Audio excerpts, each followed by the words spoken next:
नए revision session में आज हम लोग पढ़ने वाले क्या हैं, रिवीजन करने वाले हैं प्रमुख संविधान संशोधन पार्ट 3।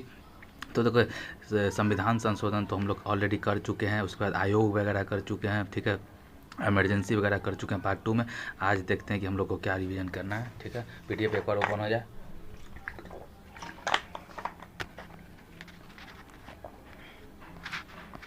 चलिए गणेश भगवान को प्रणाम करके आगे बढ़ते हैं हम लोग, ठीक है।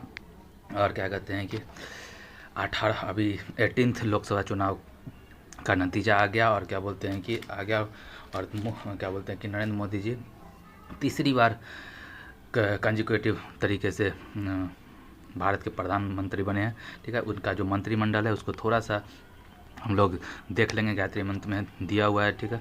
18वें कौन क्या बने हैं जैसे कि, ठीक है ना, देख लेंगे उसमें। और बात करते हैं कि आज हम लोग पढ़ने वाले हैं स्थानीय निकाय के बारे में, लोकल गवर्नेंस के बारे में। तो देखिए हम लोग का क्या है कि पूरे के पूरे क्या बोलते हैं, पूरे के पूरे स्ट्रक्चर को केंद्र, राज्य और स्थानीय निकाय में 3 भाग में त्रिस्तरीय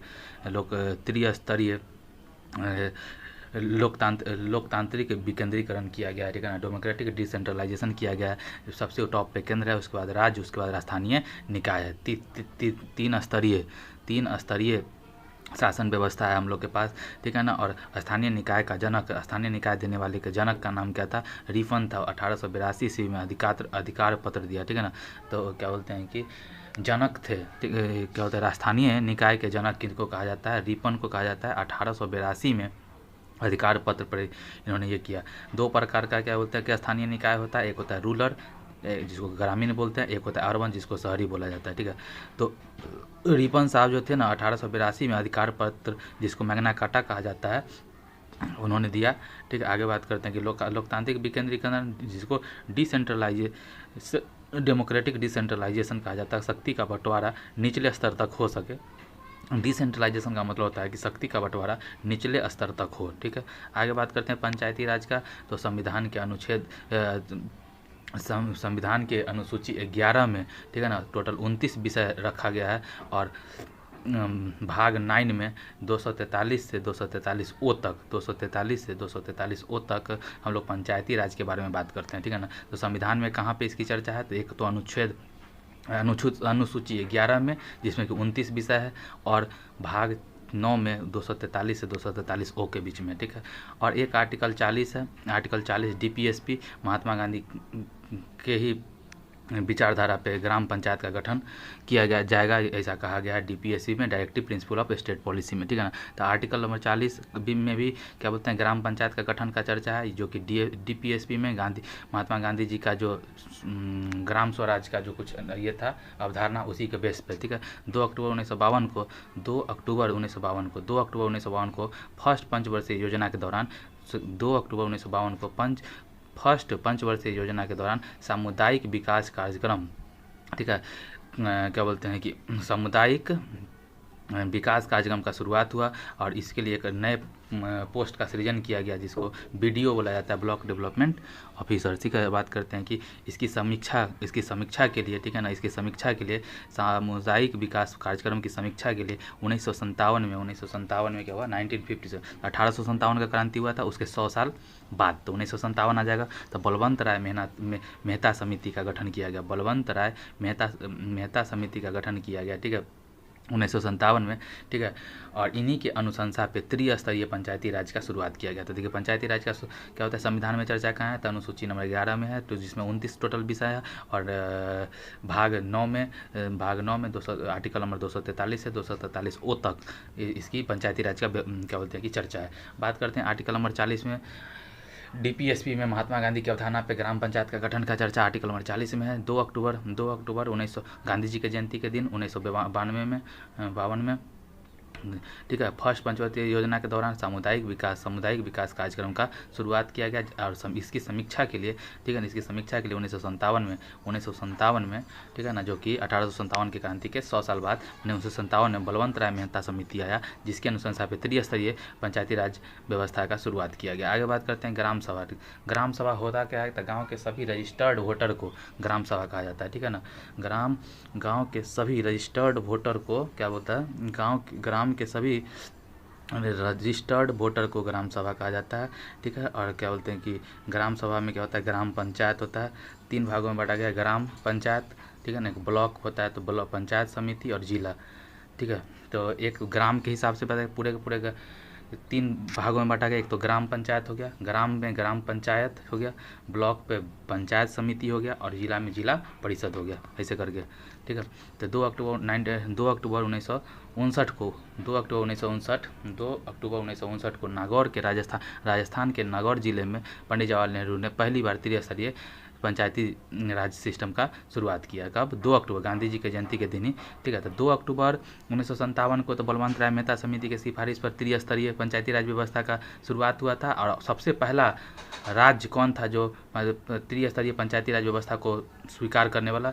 तो वो था राजस्थान का नागौर पंचायत में पंडित जवाहरलाल नेहरू ने 2 अक्टूबर 1959 को गांधी जी के जयंती के दिन त्रिस्तरीय पंचायती राज व्यवस्था का शुरुआत किया, ठीक है ना। बात करते हैं कि नोट, पहली बार चुनाव के द्वारा पंचायती राज का कहाँ हुआ? तो आंध्र प्रदेश में। कहाँ हुआ? आंध्र प्रदेश में। एक कमेटी और था जिसका नाम था अशोक मेहता कमेटी, ठीक है। अशोक मेहता कमेटी जो कि बाद में बना 1977 में, इंदिरा गांधी के समय में बना 1977 में, ठीक है ना। अशोक मेहता कमेटी 1977 के आसपास से बना, 75, हाँ भाई, इंदिरा गांधी और मोरारजी देसाई के समय में। अशोक मेहता समिति 1977 में वाला जनता दल, तो मतलब मोरारजी देसाई, ठीक है ना। तो अशोक मेहता समिति बनी जिन्होंने अनुशंसा किया कि ब्लॉक मैंने खंड लेवल को समाप्त करके द्विस्तरीय ग्राम और जिला को, उसमें क्या था कि ग्राम, ब्लॉक और जिला के हिसाब से 3 भागों में बांटा गया था। ग्राम के हिसाब से पंचायत था, ब्लॉक के हिसाब से पंचायत समिति था और जिला, यही ब्लॉक जो है ना पंचायत समिति, इसको समाप्त कर देने का बाद अशोक मेहता समिति कहा कि ग्राम और जिला काफ़ी है, ठीक है ना। उसके बाद आया पीके थुंगन समिति 1983 में, ठीक है। पीके थुंगन समिति 1983 में आया, पीके थुंगन समिति आया 1983 में, पीके थुंगन समिति 1983 में आया, ठीक है। इन्होंने क्या कहा, ठीक है ना, पीके थुंगन समिति आया। उसके बाद बात करते हैं कि लक्ष्मी मल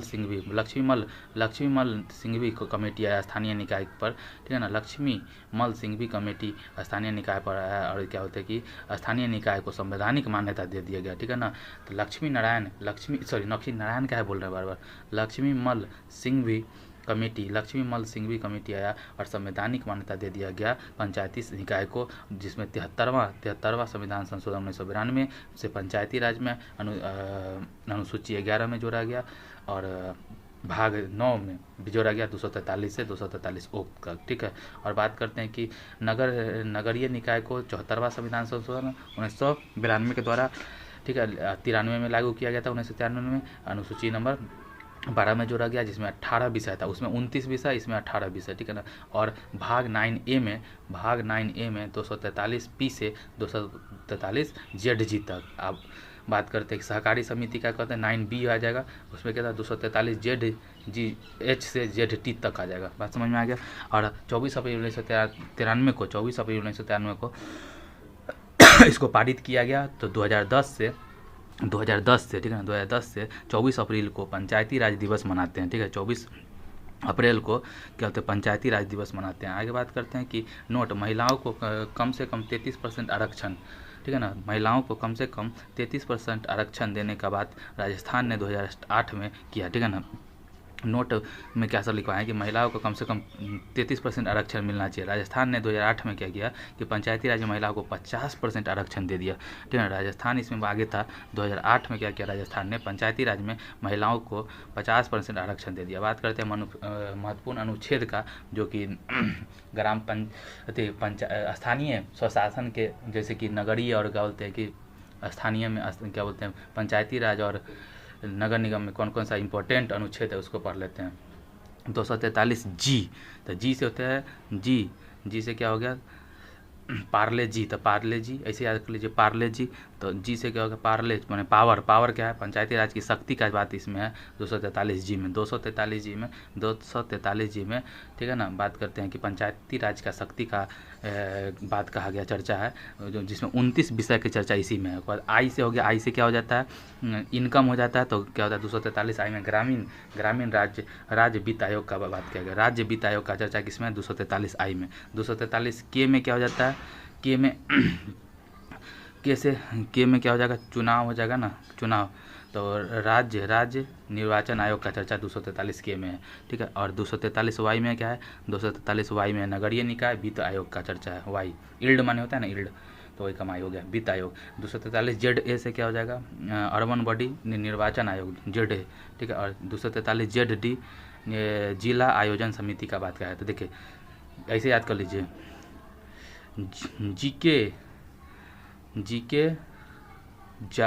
नहीं, जीके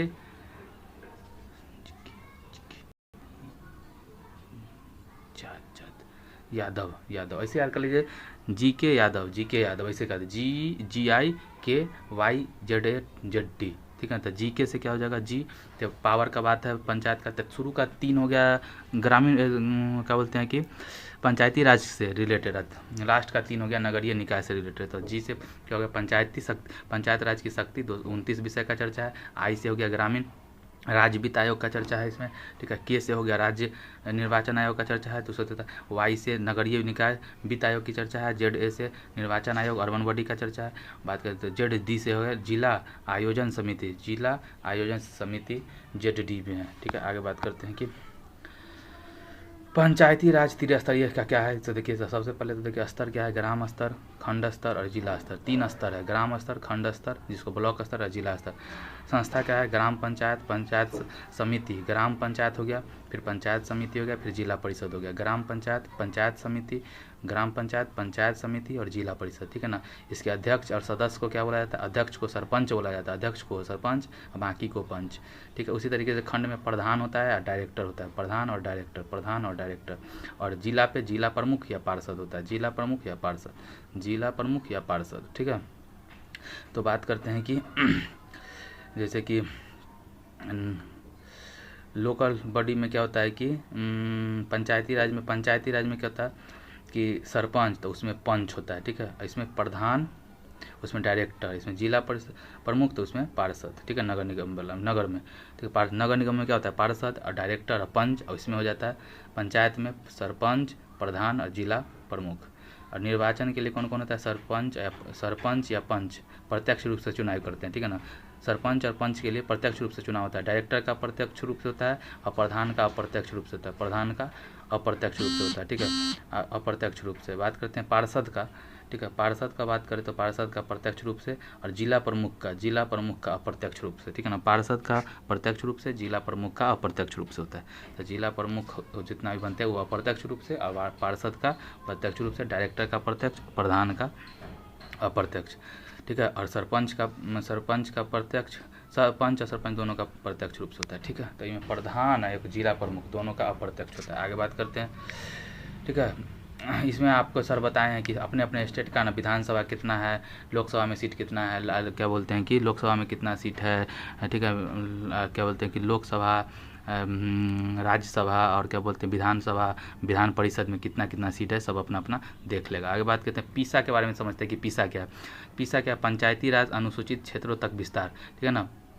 पंचायती राज, ठीक है, पंचायती एक्सटेंशन फॉर शेड्यूल एरिया, ठीक है। Panchayat extension for schedule area 1996 का एक्ट है। कब का है, 1996 का अधिनियम है पीसा, 1996 का एक्ट है, ठीक है ना। दिलीप भुड़िया समिति, किसके समिति पे सिफारिश पर, तो दिलीप भुड़िया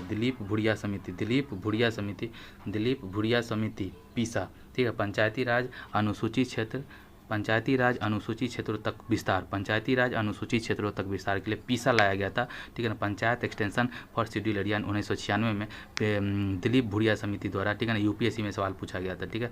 और बात करते हैं आगे, तो देख लीजिए कि सुप्रीम कोर्ट में कौन कौन वर्तमान महिला न्यायाधीश है, तो 3 है। एक तो जस्टिस सीमा कोहली, ठीक है ना, झारखंड के पहले पूर्व महिला मुख्य चीफ जस्टिस ऑफ इंडिया थी हिमा कोहली, ठीक है। उसके बाद बताइए जस्टिस बेला त्रिवेदी, हिमा कोहली, बेला त्रिवेदी और जस्टिस बी नागरत्ना, ठीक है ना। बी नागरत्ना के बारे में कहा जाता है कि 2027 में ये हो सकती है कि पहली सुप्रीम कोर्ट की पहली महिला मुख्य न्यायाधीश बन सके, ठीक है ना। जस्टिस बी नागरत्ना के बारे में कहा जाता है कि 2027 में पहली बार मुख्य न्यायाधीश महिला कोई बनेगी तो वो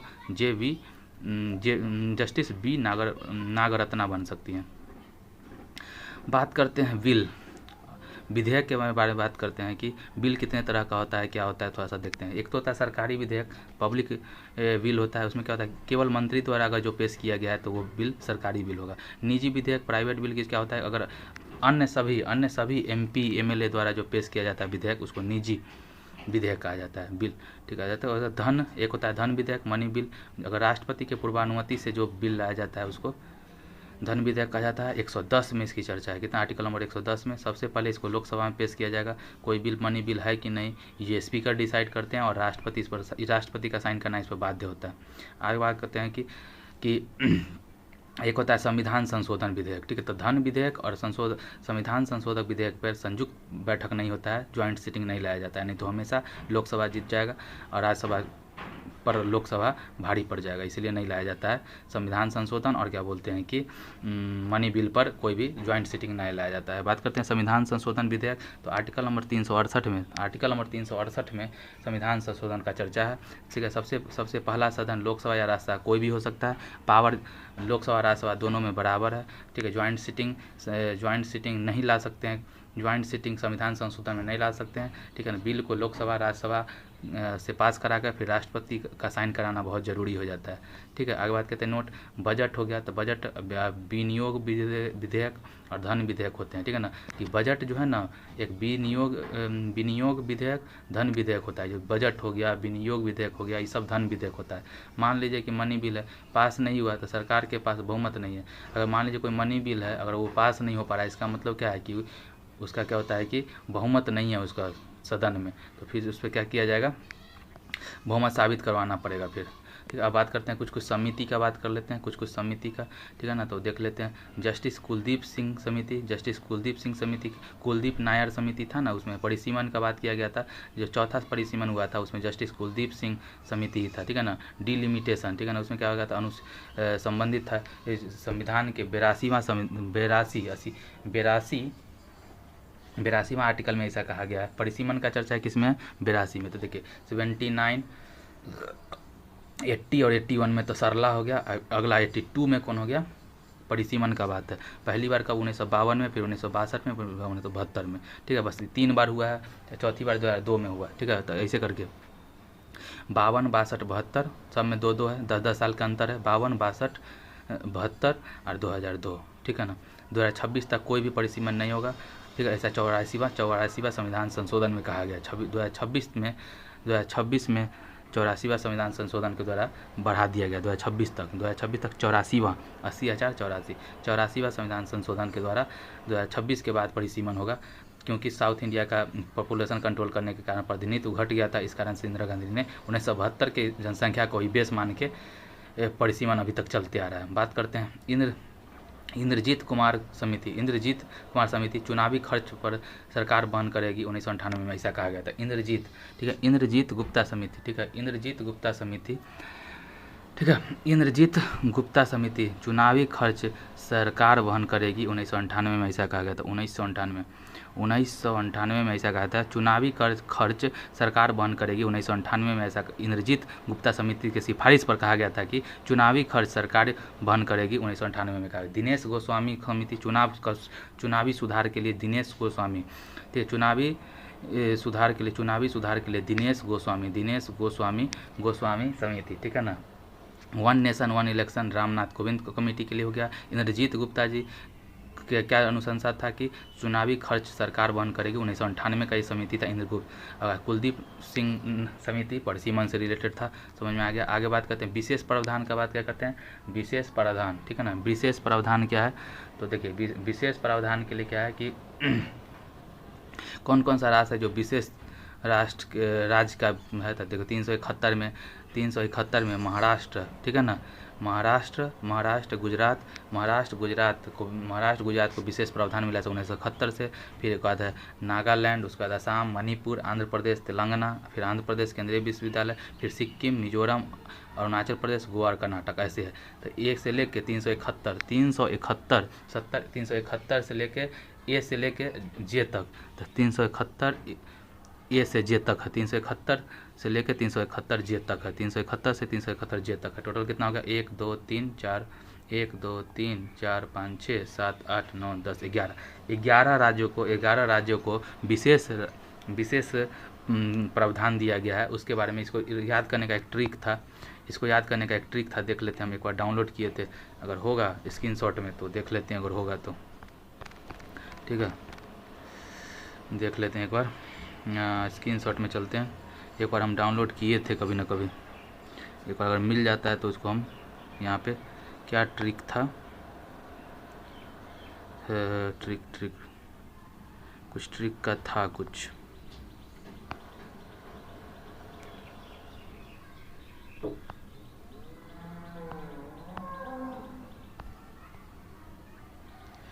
कौन सा ट्रिक था,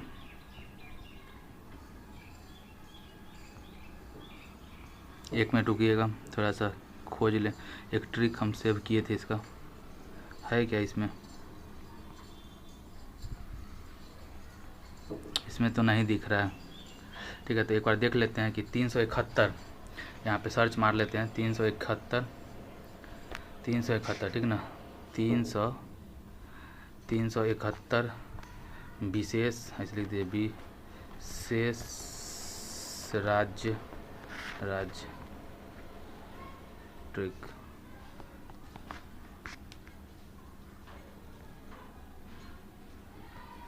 देख लेते हैं कि क्या ट्रिक है।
चलिए, तो आइए, समझ में आ गया ट्रिक।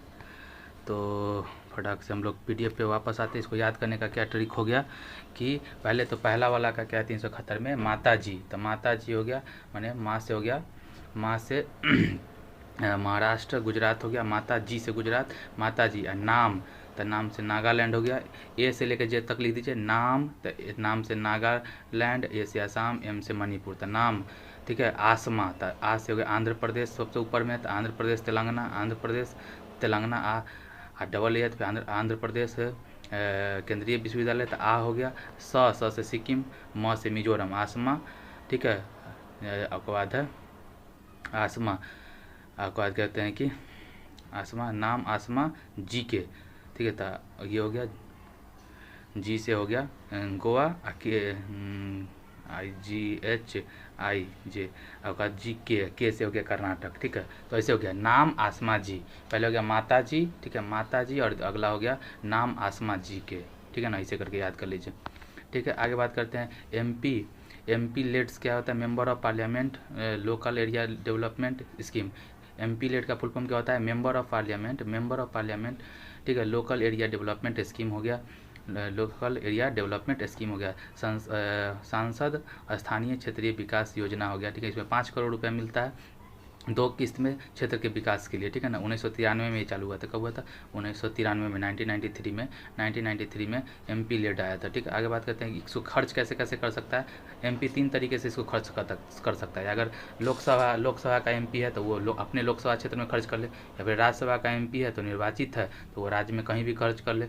अगर MP है 12 MP है जो नॉमिनेटेड है प्रेसिडेंट के द्वारा, तो संपूर्ण भारत में कहीं भी खर्च कर ले, ऐसे कर सकता है। MP लेट के बारे में नॉन लैप्सेबल फंड है कि इस कभी कभी भी समाप्त नहीं होता है। शेष धन भविष्य के वर्ष में काउंट होता है, जैसे कि इस बार अगर नहीं खर्च कर पाया तो अगली बार आप खर्च कर सकते हैं। आगे बात करते हैं कि संसद के बारे में, संसद के सत्र के बारे में। तो देखो संसद का 2 सत्र तो क्या कहते हैं कि अनिवार्य रूप से, अनिवार्य क्या है, मैंडेटरी क्या है कि 2 सत्र के बीच में अधिकतम 6 माह का अंतर होना चाहिए, हो सकता है, तो 2 सत्र कंपलसरी है साल में। बात करते हैं तीसरा बात है कि बजट सत्र वर्ष का पहला सत्र होता है जनवरी से मई, जनवरी फरवरी मार्च अप्रैल मई, जनवरी फरवरी मार्च अप्रैल मई।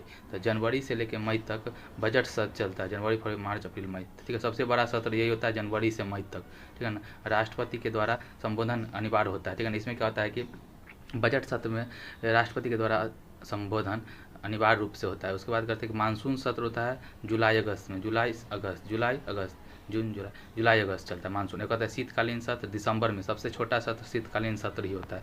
आगे बात करते हैं कि नोट राष्ट्रपति का संबोधन अनिवार्य रूप से कब कब होता है, तो देखिए 2 बार, एक तो वर्ष के पहले सत्र की शुरुआत में, माने बजट सत्र में, एक चुनाव के बाद नई लोकसभा का होता है ना, चुनाव के बाद नई लोकसभा जब आती है तो उस समय होता है। संसद सत्र चल रहा है, इसका अर्थ है कि लोकसभा राज्यसभा दोनों का सत्र चल रहा है। आगे बात करते हैं कि सत्र में कुछ काल होते हैं, काल में बांटा, पीरियड में बांटा गया है। जैसे प्रश्न काल होता है, प्रश्न काल क्वेश्चन काल होता है, ठीक है ना। तो 1 घंटा का शुरुआती 1 घंटा क्या होता है, शुरुआती 1 घंटा क्वेश्चन का होता है, ठीक है ना। उसमें 2 तरह का क्वेश्चन पूछा जाता है, एक तारांकित एक अतारांकित प्रश्न। तारांकित माने स्टार क्वेश्चन, एक होता है नॉन स्टार क्वेश्चन। तो मौखिक रूप से ओरल अगर आंसर देते हैं, ठीक है, तारांकित प्रश्न में मौखिक उत्तर ओरल आंसर दिया जाता है, ठीक है। तो पूरक प्रश्न उसमें पूछा, काउंटर क्वेश्चन पूछा जा सकता है तारांकित प्रश्न में, लेकिन अतारांकित क्वेश्चन में लिखित उत्तर मिलेगा, काउंटर क्वेश्चन इसमें नहीं कर सकते हैं अतारांकित में, ठीक है। एक होता है जीरो काल, 0 आवर, विचार विमर्श डिस्कशन का अगर बात करें, विचार विमर्श कर सकते हैं, ये टर्म इंडियन मीडिया द्वारा दिया गया था, ठीक है ना, 0 आवर। आगे बात करते हैं कि महत्वपूर्ण शब्दावली को समझिए। घन पूर्ति क्या होता है, जैसे सत्र का कार्यवाही के शुरू करने के लिए न्यूनतम संख्या कितना चाहिए, 1/10, ठीक है। टोटल का 1/10 अगर MP नहीं है तो सत्र स्टार्ट नहीं हो सकता है, ये मिनिमम रिक्वायरमेंट है। तो लोकसभा का 543 का 1/10 कितना होता है, 55 MP का होना बहुत जरूरी है। साइन डाई का मतलब क्या होता है कि सत्र को आयुध सत्र को बुलाया जाता है, अगर कुछ ज़्यादा स्थगित करके, अगर अध्यक्ष ने क्या किया कि परमानेंट स्थगित कर दिया, बुलाने के बाद समाप्ति कर दिया जाता है राष्ट्रपति के द्वारा, ठीक है ना। बुलाना और समाप्ति करना राष्ट्रपति के हक में है, और स्थगित करना अध्यक्ष का काम है। अगर सत्र को अनिश्चित काल के लिए अगर स्थगित कर दिया, करने का पावर अध्यक्ष के पावर में है, तो इसी को साइन डाई कहा जाता है। एक होता है गिलोटीन कहा जाता है, गला घोट देना। समय कम होने के कारण बिल पर बहस किए बिना सीधा मतदान करवाना, ये गिलोटीन कहलाता है। क्या कहलाता है, गिलोटीन कहलाता है। आगे बात करते हैं क्षेत्रीय परिषद का, बात करें रीजनल काउंसिल, क्षेत्र के विकास के लिए क्षेत्रीय परिषद का निर्माण किया गया। इसके अध्यक्ष गृह मंत्री होते हैं। स्थापना राज्य पुनर्गठन अधिनियम 1956 के द्वारा किया गया था, राज्य पुनर्गठन अधिनियम 1956 के द्वारा किया गया था राष्ट्रपति के द्वारा, ठीक है। आगे बात करते हैं कि तो क्षेत्रीय परिषद कितने हैं, तो देखिए टोटल कितने हो गया, तो एक तो उत्तरी हो गया जिसका हेडक्वार्टर दिल्ली में, एक दक्षिणी है जिसका हेडक्वार्टर चेन्नई में, एक पश्चिमी है जिसका हेडक्वार्टर मुंबई में, एक पूर्वी है जिसका हेडक्वार्टर कोलकाता में, एक मध्य है जिसका हेडक्वार्टर क्या बोलते हैं कि प्रयागराज में। तो 5 ये हो गया। एक है नॉर्थ ईस्ट काउंसिल, उत्तर पूर्वी परिषद, ठीक है, जिसको 1971 में क्या बोलते हैं कि एक्ट के द्वारा इसको पारित किया गया था। हेडक्वार्टर इसका शिलोंग में, मेघालय में, ठीक है ना। तो कितना हो गया, तो 4, एक 5, एक 6 हो गया, 6 हो गया ना, 6 हो गया, ठीक है। तो नॉर्थ ईस्ट काउंसिल में टोटल कितने है, तो 7 + 1, सिक्किम 1 और +7 7 सीटर + 1, नॉर्थ ईस्ट में जितना है 8 राज्य वो हो जाएगा। आगे बात करते हैं कि संबंधित मंत्रालय कौन से मंत्रालय किसके अंदर में, वो देख लेते हैं, ठीक है ना। संबंधित मंत्रालय में क्या है, केंद्रीय सूचना आयोग हो गया, कर्मचारी चयन आयोग, SSC हो गया, UPSC हो गया, CBI हो गया या CBC हो गया, ये सब सतर्कता आयोग हो गया, ये सब है कार्मिक मंत्रालय के अंदर में आता है, ठीक है ना। डिपार्टमेंट ऑफ पर्सनल ट्रेनिंग, इसमें कार्मिक मंत्रालय के अंदर में ये सब आ जाता है। उसके बाद बात करते हैं अंतर्राजकीय परिषद, ठीक है ना। अंतर्राजकीय परिषद हो गया, NIA राष्ट्रीय जांच एजेंसी, रीजनल काउंसिल, ये सब गृह मंत्रालय के अंदर में आता है। NCSC दिव्यांग आयोग, पिछड़ा आयोग, ये सब जितना आयोग है वो सामाजिक न्याय एवं अधिकारिता मंत्रालय के अंदर में आता है। फिर NCSC नेशनल काउंसिल पर शेड्यूल ट्राइब जनजातीय मंत्रालय माइनॉरिटी मिनिस्टर के अंदर में आता है, माइनॉरिटी मिनिस्टर के अंदर में आता है। NCPCR राष्ट्रीय बाल अधिकार संरक्षण आयोग, नेशनल चाइल्ड प्रोटेक्शन ठीक है, कंजर्वेशन क्या बोलते हैं कि कमेटी, इसका क्या महिला एवं बाल विकास मंत्रालय, महिला एवं बाल विकास मंत्रालय के अंतर्गत है। ठीक है, तो क्या कहते हैं, आज के डिवीजन सेशन में इतना ही, मिलते हैं फिर किसी नए डिवीजन सेशन में, तब तक के लिए बाय।